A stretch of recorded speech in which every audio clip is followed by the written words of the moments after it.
Of all the places in England where you might expect to encounter stories of secret societies, ghostly apparitions, and encounters with the dead, a hillside in Buckinghamshire would probably not be high on the list. On a bright summer day, West Wycombe Hill appears almost idyllic. The Chiltern countryside rolls away in every direction. The village below seems untouched by hurry. There is little to suggest that this peaceful landscape has become associated with one of Britain's most notorious secret societies. Yet at the summit stands a church crowned by a great golden sphere. Beside it rises a mausoleum built by one of Britain's most eccentric aristocrats. And deep beneath them both stretches a network of tunnels carved into the chalk. For more than 2 centuries, these places have attracted stories of scandalous rituals, hidden passages, and restless spirits. The caves beneath this hill became associated with a group later remembered as the Hellfire Club. Their meetings inspired rumours of blasphemy, riotous behaviour, and devil worship. Visitors still report strange experiences underground, while above the caves, the church, mausoleum, and village have accumulated their own stories.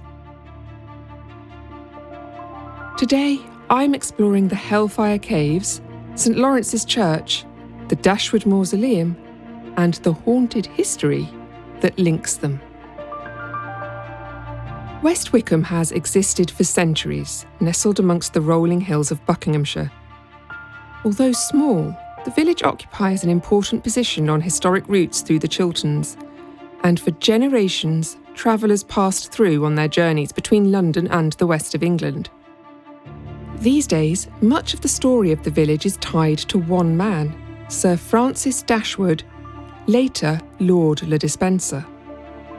Born in 1708, Dashwood inherited both wealth and status. He was a politician who would become Chancellor of the Exchequer, a traveller, and notorious wit. Friends admired his intelligence and generosity. Critics viewed him as eccentric, irreverent, and scandalous. I suspect that, like many people, he could be all of the above. In 1746, Dashwood founded the Order of the Knights of St Francis, a secret brotherhood limited to members of high social standing. When he leased nearby Medmenham Abbey a few years later, the club's name changed to the Monks of Medmenham. They adopted mock religious titles, held elaborate banquets, drank, and cultivated an atmosphere of secrecy and theatricality. Their motto was simple: do what thou wilt. It's only later that the group became known as the Hellfire Club, condemned for famously debased and wicked behaviour. Much of the West Wycombe we see today bears Dashwood's imprint. The church overlooking the village was rebuilt under his direction. The mausoleum on the hill was commissioned by him. Even the caves owe their present form to him, tying the hillside to one man. By the middle of the 18th century, a series of poor harvests had brought hardship to many local families. Aiming both to improve the roads around the village and provide employment, Dashwood organised local agricultural labourers to excavate chalk from West Wycombe Hill. About 100 men were employed here and paid a shilling a day for their work, which would have run from sunrise to early evening. Over several years, the existing open-cast quarry expanded into a network of tunnels and chambers stretching beneath the hillside. The freshly mined chalk was used to construct a new road between West Wycombe and High Wycombe. The line of this new road was intended to provide a 3-mile vista of St Lawrence's Church, topped with its enormous gilded sphere constructed from a wooden frame covered in gold leaf. So let's start our exploration here, in the sunshine at the top of the hill, before descending into the darker spaces below. Although much of the building we see now dates from the 18th century, there's been a church here for much longer. In the medieval period, it served the settlement of Haveringdon, a hilltop village which no longer exists. Parts of the original 14th century structure survive, though Dashwood remodelled the building between 1751 and 1763. Naturally, stories soon attached themselves to it. One persistent legend claims that members of the Hellfire Club gathered inside the sphere for drinking parties and card games high above the village. It is a matter of record that it contained space to seat people, though the number it is said to have held varies between 6 and 10. Another story suggests that Dashwood used a heliograph inside the globe to exchange signals with fellow Hellfire Club member John Norris, whose own tower stood more than 20 miles away.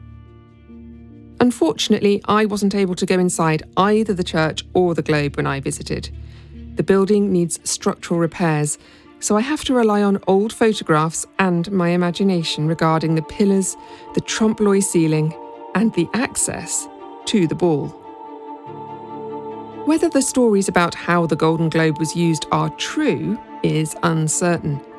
What is beyond doubt is that Dashwood delighted in creating features that encourage speculation, and the church was only one part of his vision for the hill. Standing to the side of St Lawrence's is the Dashwood Mausoleum, one of the largest private mausoleums constructed in Britain.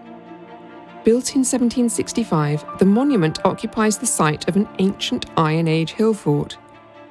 Constructed from flint and Portland stone, its unusual hexagonal form resembles a classical ruin more than a traditional burial place.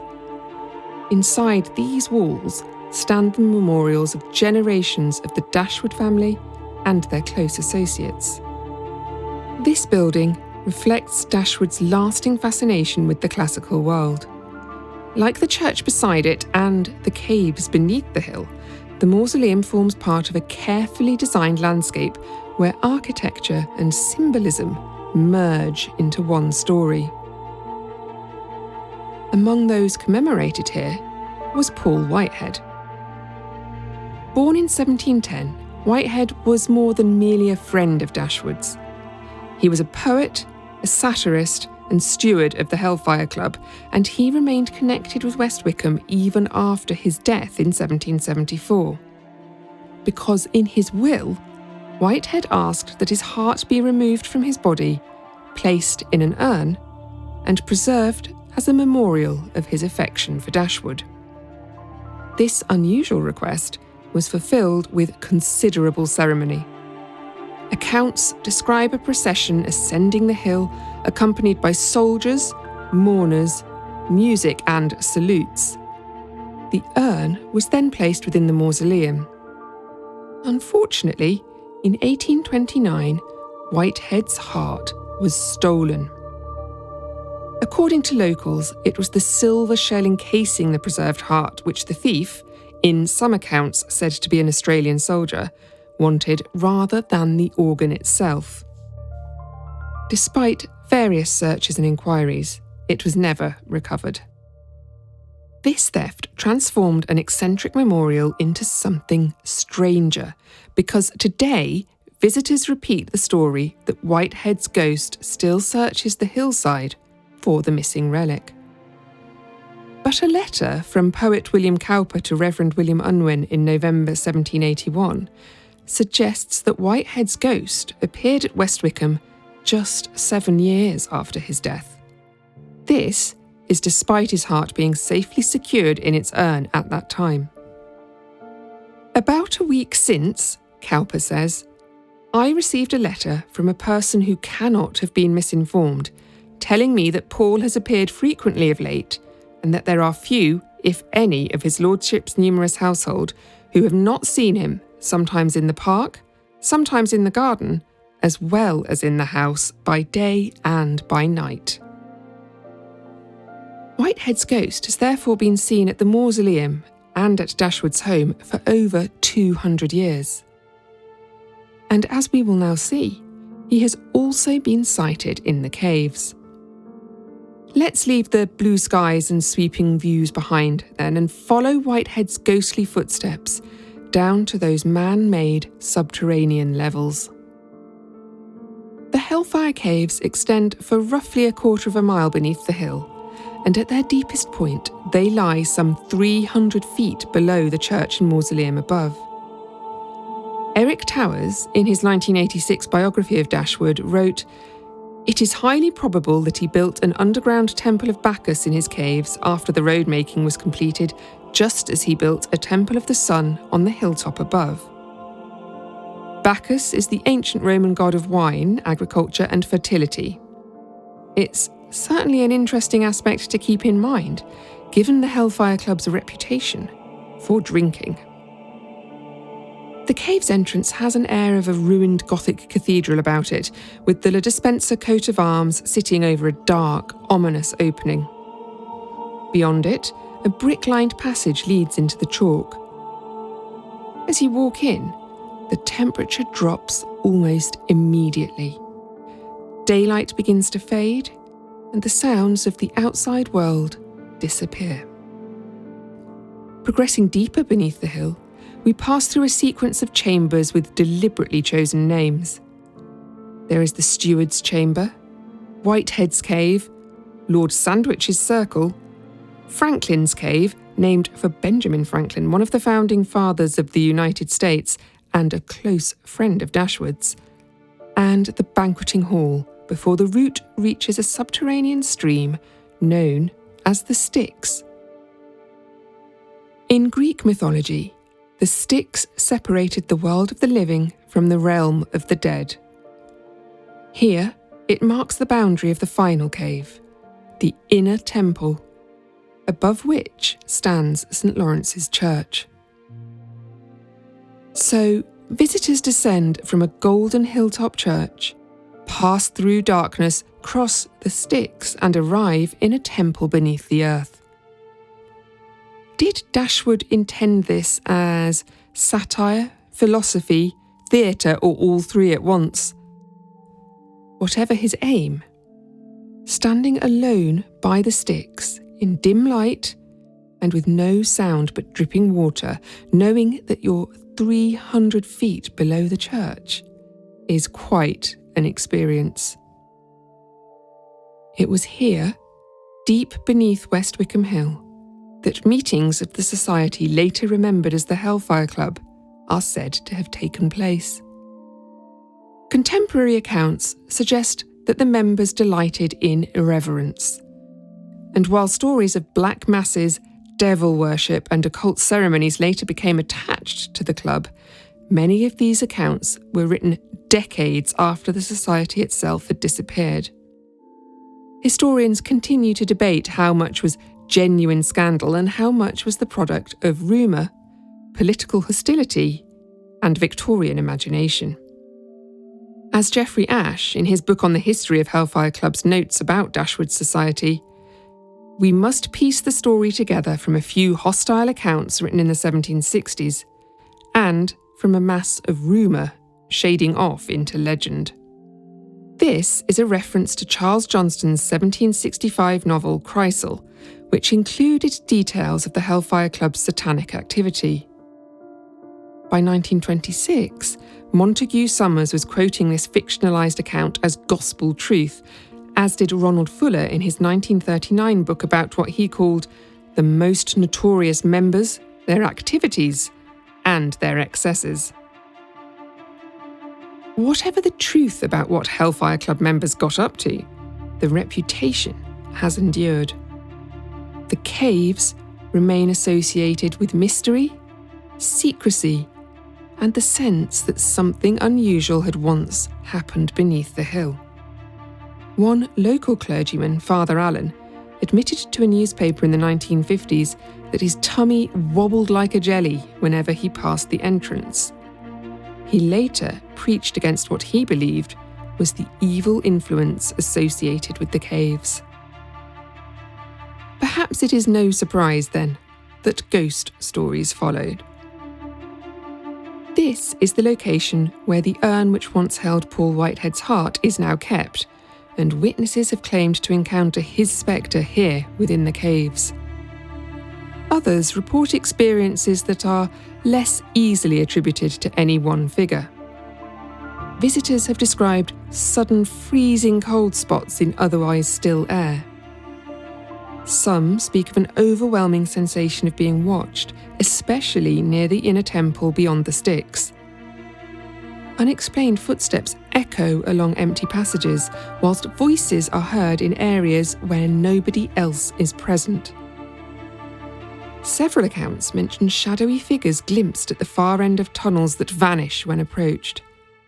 Others describe fleeting apparitions that appear briefly in the darkness before fading from sight. One of the most frequently reported spirits is a pale female figure called the White Lady. People who have seen her describe a woman dressed in light-coloured clothing appearing within the caves before disappearing without explanation. Her identity, according to local tradition, is connected not to the Hellfire Club but to a tragedy which occurred after Dashwood's death. And like the tourists who emerge blinking into the daylight from the caves, she doesn't stay beneath the hill. As with many local legends, the details vary depending on who tells the story. Some accounts describe a servant girl named Sukie who worked at the George and Dragon, an old West Wycombe coaching inn. Others refer to a young local woman, Susan, whose beauty attracted many admirers. The most commonly repeated version of the story tells of 3 village youths whose affections Sukie rejected after setting her sights on a wealthier suitor. Seeking revenge, the young men devised what they believed to be a harmless prank. They sent a letter to Sukie, supposedly from the object of her affections, asking her to meet him at the caves so that they could elope together. Dressed in her wedding gown, Sukie arrived at the appointed place expecting to meet her future husband. Instead, she found only the 3 young men waiting to mock her. There was a confrontation, a struggle, and Sukie was injured. She was carried, unconscious, back to the George and Dragon, where she later died. The room in which she spent her final hours is now the site of reported paranormal activity.